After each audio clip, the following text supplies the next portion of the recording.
Bom dia, moçada! Tudo bem com vocês? Aqui quem vos fala é o professor Eugênio Bastos, canal Geogênio, a serviço dos alunos que gostam de estudar e passar em concursos. Moçada, vamos fortalecer o canal. Se inscrevam no canal, dê aquele like, compartilhe o vídeo e ajudem o professor Eugênio Bastos a democratizar o ensino da geografia. Moçada, no nosso encontro de hoje, iremos falar sobre a nova ordem mundial, aquela que sucedeu o período da Guerra Fria, também conhecida como a Velha Ordem Mundial. Então, esse assunto, juntamente com a Guerra Fria, aparece com frequência em questões de vestibulares e também no concurso da SpaceX. Vamos lá estudar as principais características da nova ordem mundial. E aqui nós temos o conflito de natureza ideológica que existiu no período da Guerra Fria é substituído por um conflito de natureza econômica que deu origem ao chamado conflito Norte-Sul. Durante a nova ordem mundial, o mundo passa a ser multipolar, sendo comandado inicialmente por três importantes polos de poder: os Estados Unidos, a União Europeia tendo à frente a Alemanha e o Japão. Mais recentemente, nós tivemos o surgimento de um quarto polo de poder, que é representado pela China. Sendo assim, podemos falar que, na atualidade, a nova ordem mundial está sendo comandada por quatro importantes polos de poder. No transcurso da nova ordem mundial, o mundo passa a ser também unipolar, se nós levarmos em consideração o aspecto militar. Os Estados Unidos, como a única hiperpotência militar existente no planeta. A nova ordem mundial, ela ainda apresenta outras características. É pouco provável um conflito armado envolvendo as grandes potências mundiais. Isto porque as grandes potências possuem hoje arsenais com armas de destruição em massa. Sendo assim, os conflitos armados que ocorrem e ainda ocorrerão ao longo do século XXI serão registrados nos países em desenvolvimento, principalmente do continente africano e também do continente asiático. As grandes potências mundiais, no transcurso da nova ordem, estão muito mais preocupadas em combater o terrorismo internacional, combater a pirataria, que é a falsificação de produtos e marcas de poderosos grupos multinacionais, também combater a lavagem de dinheiro, sobretudo nos inúmeros paraísos fiscais espalhados pelo mundo, o contrabando, enfim. Essas são, portanto, as principais preocupações das grandes potências mundiais, uma vez que, como eu disse anteriormente, um conflito armado envolvendo essas grandes potências é muito pouco provável. Como eu falei em conflitos armados, Os conflitos armados que se desenvolvem,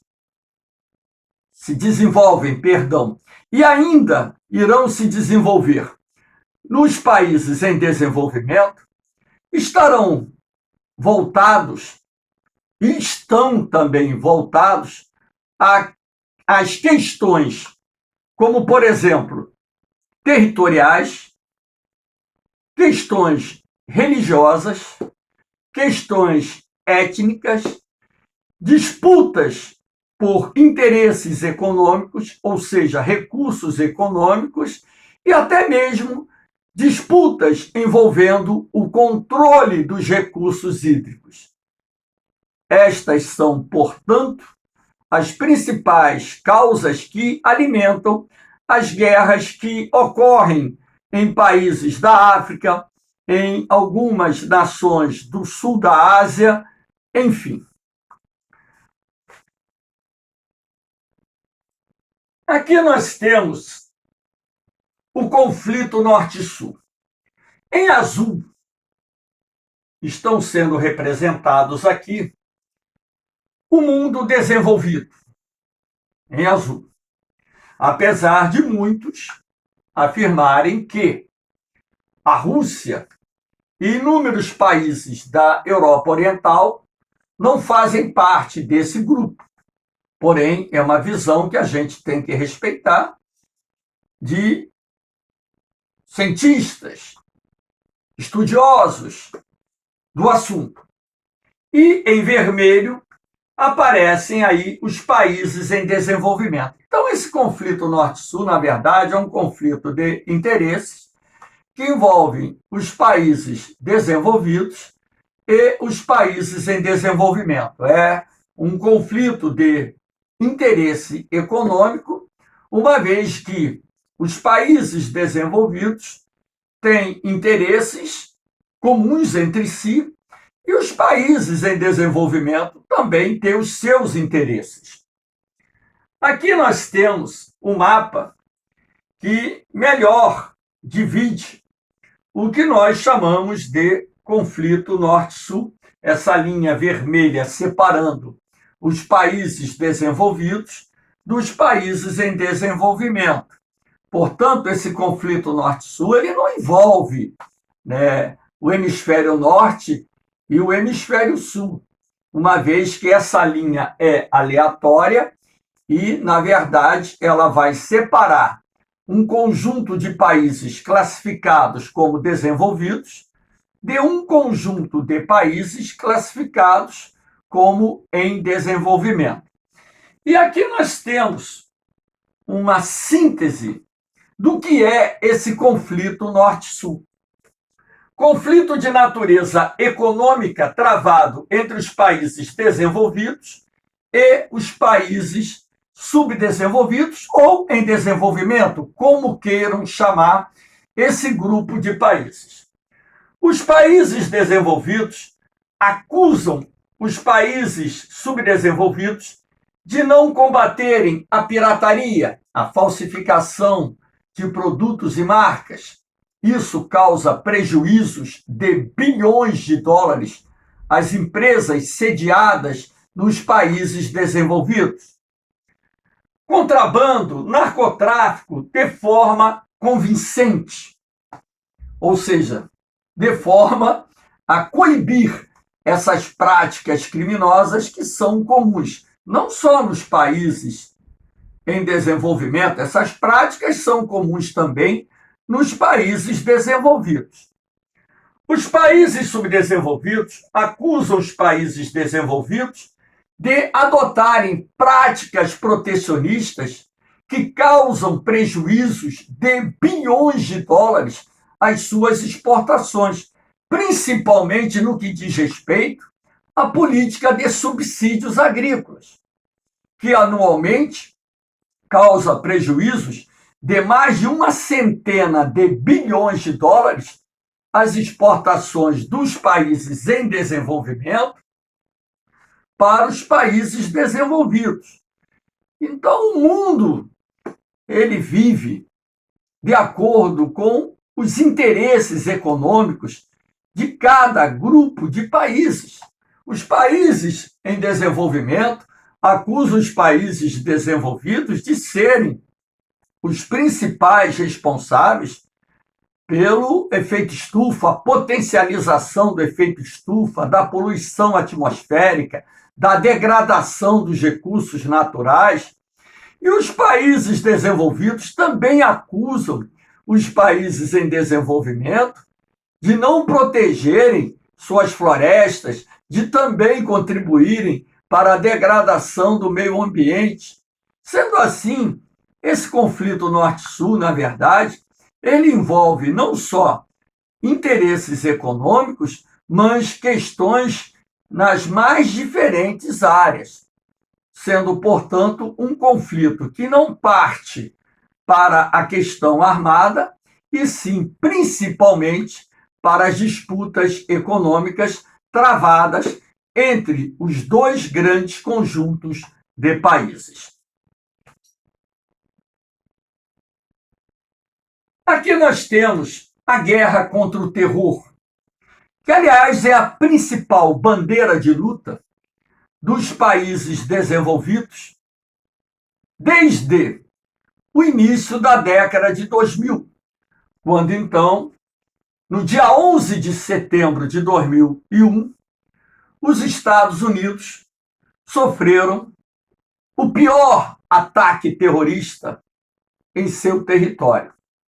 Aqui nós temos a imagem das torres gêmeas do WTC, World Trade Center, após a colisão do segundo avião. Aqui nós já temos uma torre em chamas e aqui uma outra torre com as chamas sendo propagadas após a colisão de um avião contra essa torre. Então, os Estados Unidos, no dia 11 de setembro de 2001, foram submetidos a ataques terroristas promovidos pela Al-Qaeda, que na época era a rede terrorista de maior ação no mundo, inclusive a mais famosa do mundo, que sequestrou 4 aviões em território americano, 2 dos quais foram lançados de encontro às torres gêmeas do WTC, que posteriormente desabaram e mataram ali quase 2.000 pessoas, e um terceiro avião foi lançado de encontro ao Pentágono, e um quarto avião seria lançado de encontro à Casa Branca. Então, esses ataques terroristas procuraram atingir 3 grandes símbolos da maior potência econômica e militar do planeta. As Torres Gêmeas, onde ali existiam escritórios de grandes empresas norte-americanas e estrangeiras, um símbolo do poder do capitalismo. O Pentágono, o símbolo do poder militar norte-americano. E um quarto avião seria lançado de encontro à Casa Branca, o símbolo maior do poder político dos Estados Unidos. Esse quarto avião não atingiu seu alvo, de acordo com aquilo que foi divulgado pelo governo norte-americano. Passageiros a bordo desse avião, sabendo que 3 outros aviões tinham sido sequestrados e lançados de encontro às Torres Gêmeas e ao Pentágono, cientes de que iriam morrer, tentaram dominar os terroristas. E, em função disso, a luta corporal entre os passageiros e os terroristas teria causado a perda do controle do avião e este caído na Pensilvânia. Essa é a versão oficial do governo norte-americano. Porém, existe uma outra versão de que um caça F-16 da Força Aérea dos Estados Unidos teria recebido a ordem de abater o avião para impedir que este atingisse o seu alvo. Após esses ataques terroristas do 11 de setembro de 2001, que foi numa terça-feira, o então presidente George W. Bush, determinou uma retaliação com armas nucleares aos países que supostamente estivessem por detrás desses ataques terroristas. Convencido pelo secretário de Defesa e o alto comando militar norte-americano, o presidente George W. Bush deu um prazo para que a CIA e outros órgãos de inteligência pudessem descobrir de onde teriam partido as ordens para esse ataque terrorista contra os Estados Unidos. Não precisou de muito esforço, até mesmo porque, ao longo daquele dia, a Al Jazeera, que é uma TV árabe, colocou no ar um pronunciamento do Osama Bin Laden, até então líder da rede terrorista da Al-Qaeda, enaltecendo os mártires que cometeram os ataques terroristas contra os Estados Unidos. E, sendo assim, o governo norte-americano já tinha plena certeza de que a Al-Qaeda estava por parte ou por detrás desses ataques terroristas. E era de se esperar uma reação do governo norte-americano em relação a esses ataques terroristas. E vamos ver aqui. Dias após os ataques terroristas do 11 de setembro, o então presidente George W. Bush publica a doutrina Bush. Aqui eu fiz uma síntese sobre esta doutrina. A base da doutrina Bush, a guerra preventiva contra o terror. E, em função disso, o então presidente dos Estados Unidos diz que os Estados Unidos têm o direito de atacar todo e qualquer país que constitua uma ameaça aos interesses políticos, econômicos e militares dos Estados Unidos. Os países que apoiarem os Estados Unidos na guerra contra o terror serão considerados nossos amigos, nossos aliados. Os países que ficarem contra os Estados Unidos ou simplesmente não apoiarem as ações dos Estados Unidos serão considerados nossos inimigos e, portanto, esses países poderão sofrer retaliações econômicas e militares. Ou seja, a doutrina Bush foi um aviso para os países do mundo que eles deveriam se posicionar na questão que envolve a guerra contra o terror. O presidente George W. Bush vai listar um grupo de países que, de acordo com ele, financiavam o terrorismo internacional. E esses países ele vai chamar de países que pertencem ao eixo do mal. Irã, Iraque, Afeganistão, Síria, Líbia, Cuba e Coreia do Norte foram acusados pelo governo norte-americano de apoiar e financiar o terrorismo internacional. Era de se prever uma reação do governo dos Estados Unidos contra esses ataques terroristas. E essa ação não demorou a acontecer. Vamos ver. Inicialmente, em outubro de 2001, ou seja, 2 meses após os ataques terroristas do 11 de setembro, o governo norte-americano autoriza o início dos ataques contra o Afeganistão. Por que o Afeganistão foi o primeiro alvo dos Estados Unidos? Porque, de acordo com a CIA, o Osama Bin Laden se encontrava no Afeganistão. O Afeganistão era governado pelo regime Talibã, um regime fundamentalista islâmico que apoiava as ações da Al-Qaeda no Afeganistão, permitindo que ali se instalassem campos de treinamento dos terroristas pertencentes a essa rede. Além do mais, também ajudando através do fornecimento de armas e outros equipamentos militares. Os Estados Unidos atacam o Afeganistão com 3 objetivos específicos. Primeiro, capturar, vivo ou morto, Osama Bin Laden, líder da Al-Qaeda, que passou a ser considerado o inimigo número 1 dos Estados Unidos.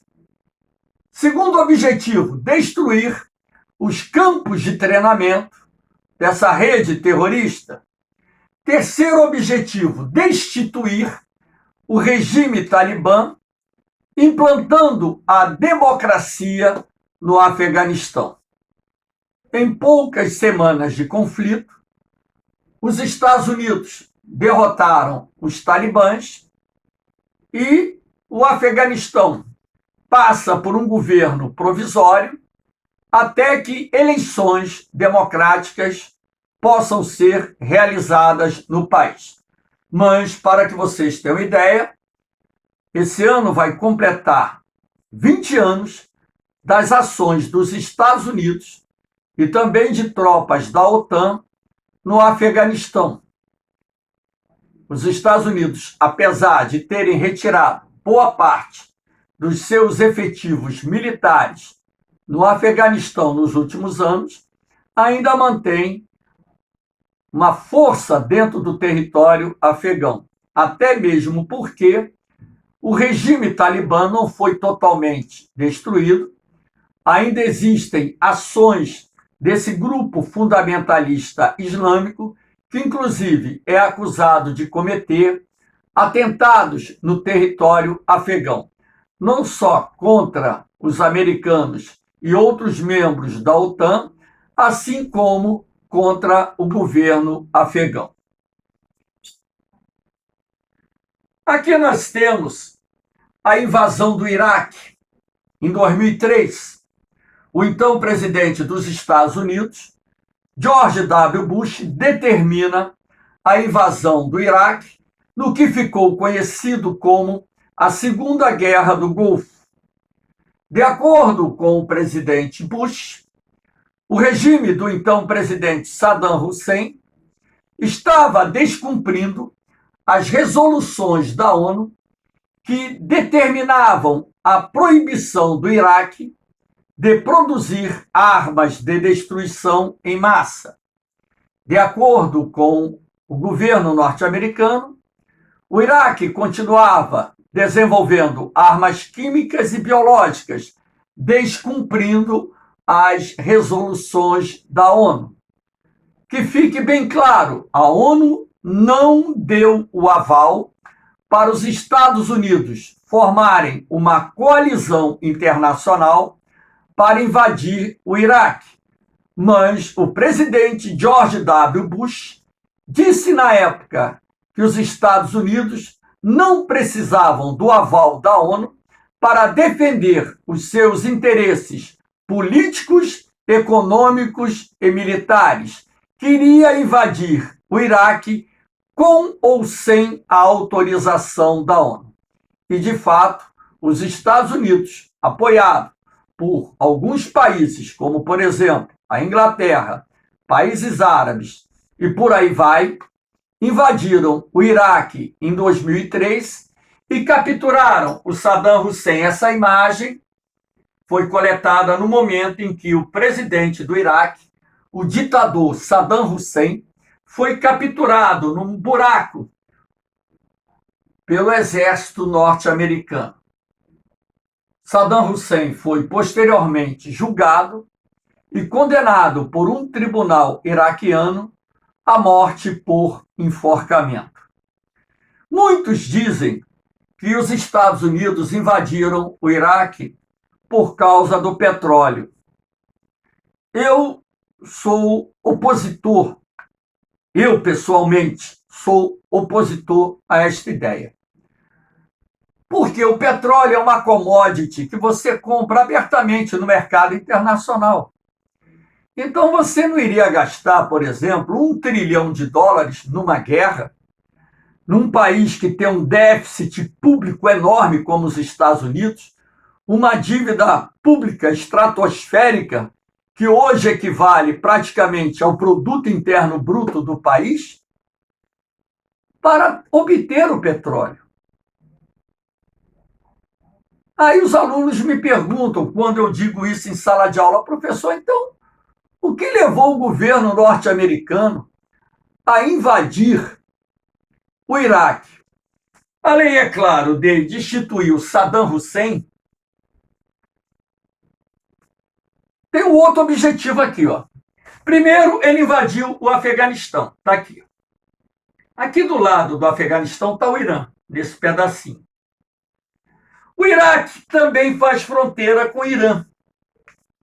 Então, se você estrategicamente pensar friamente, o governo norte-americano posicionou exércitos dos dois lados da fronteira com o Irã, do lado do Afeganistão e do lado do Iraque. E o Irã, na minha concepção, seria a bola da vez. Por que o Irã seria atacado pelos Estados Unidos? Porque o Irã tem um programa nuclear em andamento. O Irã rompeu relações diplomáticas com os Estados Unidos em 1979, com a Revolução Fundamentalista Islâmica. E o governo do Irã, pelo menos seus dirigentes, pregam abertamente que vão destruir os Estados Unidos, Israel, Inglaterra. Ora, se o Irã comprovadamente é um país que financia o terrorismo internacional, se o Irã tem um programa de desenvolvimento de armas nucleares, tem um programa nuclear cujo objetivo central é o desenvolvimento da bomba atômica, isso ninguém pode negar. É o propósito deles. Se o Irã, através do pronunciamento dos seus líderes religiosos e políticos, prega a destruição dos Estados Unidos e seus aliados, o que o governo norte-americano faria? Poderia até não invadir o Irã para destituir o governo, mas iria destruir as instalações nucleares e militares do Irã. Para isso, concentrou forças dos dois lados da fronteira com o Irã. Aqui nós temos o assassinato de Osama Bin Laden, que ocorreu, na verdade, no dia 2 de maio de 2011, ou seja, quase 10 anos após os ataques terroristas do 11 de setembro, forças especiais da Marinha dos Estados Unidos foram ao Paquistão, no esconderijo que se encontrava Bin Laden, e assassinaram o líder da Al-Qaeda. Uns dizem que há uma controvérsia muito grande. Será que o Osama Bin Laden foi morto mesmo pelas forças especiais dos Estados Unidos? Por que não existem imagens do corpo do Bin Laden? Por que o governo americano disse que, em respeito aos muçulmanos, não iria mostrar o corpo do Bin Laden? E por que esse corpo foi jogado no Oceano Índico, estava sendo transportado por um porta-aviões da Marinha dos Estados Unidos e o corpo foi jogado no Oceano Índico. Então, existem questões em discussão sobre a veracidade ou não dessa operação realizada por forças especiais, os SEALs, da Marinha norte-americana. Mas existe até um filme que mostra, um documentário que mostra toda essa operação, como ela foi desenrolada, inclusive com pessoas ligadas na época ao governo norte-americano que passaram as informações. Outros dizem que foi uma jogada de marketing do Barack Obama, então presidente dos Estados Unidos, que naquele momento em que já estava se candidatando para a reeleição, ele apresentava-se muito mal nas pesquisas de opinião nos Estados Unidos e que o anúncio da morte do Bin Laden iria levantar a popularidade do Obama a ponto dele conseguir ser reeleito para um segundo mandato, fato que foi comprovado. A Operação Lança de Netuno foi o nome dado a essa operação desenvolvida pela CIA e realizada por forças especiais da Marinha dos Estados Unidos, que lograram êxito no assassinato do Bin Laden, seus seguranças e até mesmo uma das suas esposas. Aqui nós temos a guerra contra o Estado Islâmico, ISIS, Estado Islâmico da Síria e do Iraque. Essa guerra foi declarada pelo então presidente Barack Obama em 2014 contra o Estado Islâmico, que passou a ser considerado o grupo terrorista